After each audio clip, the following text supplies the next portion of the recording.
get into it.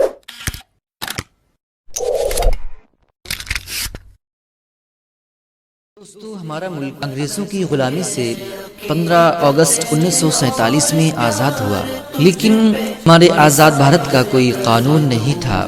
اس کمی کو پورا کرنے اور دستور کو مکمل کرنے کے لیے ایک کمیٹی بنائی گئی اور ہمارے ملک کا قانون 26 نومبر 1949 کو بن کر تیار ہو گیا۔ اس کے بعد اس قانون کو 26 جنوری 1950 کو پورے ملک میں لاگو کر دیا گیا تھا۔ تب سے ہر سال یوم جمہوریہ کا جشن پورے ملک میں بڑے جوش و خروش سے منایا جاتا ہے۔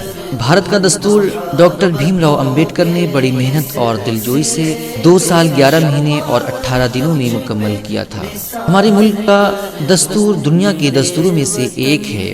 آج اس خوشی کے موقع پر ہم بسط خلوص، محبت وطن، عظیم رہنماؤں اور شہیدوں جیسے مولانا محمد علی جوہر، مہاتما گاندھی، خان عبد الغفار خان، پنڈت جواہر لال نہرو، بھگت سنگھ، مولانا ابوالکلام آزاد، ڈاکٹر بابا صاحب امبیڈکر، اشفاق اللہ خان اور ہمارے ملک کے فوج کے ویر جوانوں کو بھی ہم یاد کرتے ہیں۔ ہمارے ملکی بھارت کو جمہوری ملک بنے کئی دہائیاں گزر چکی ہیں، لیکن پھر بھی ہمارا ملک فسادات، جرائم، رشوت خوری، کالا بازاری، سماجی نابرابری، بے روزگاری اور دہشت گردی سے دوچار ہے۔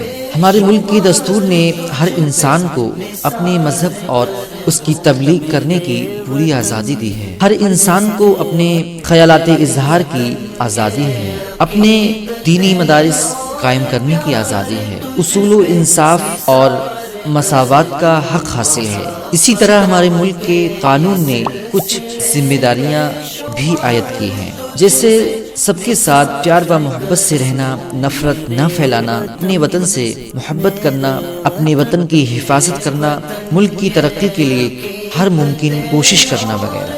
ہمارے ملک کو ترقی کی راہ پر گامزن کرنے کے لیے اس ملک کے ہر انسان کو چاہیے کہ وہ اپنے ملک کے دستور کی عزت کرے اور دل سے بھارت کے قانون پر عمل کرے۔ ہمارے ملک کے تمام طالب علم پڑھ لکھ کر اچھی تعلیم حاصل کر کے ایک اچھا انسان اور بھارت کا اچھا شہری بن کر اپنا اور اپنے وطن عزیز بھارت کا نام روشن کرنا چاہیے۔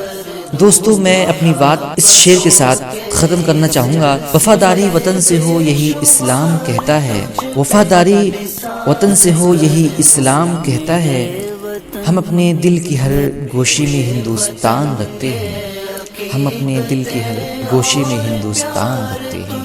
جے ہند، اللہ حافظ۔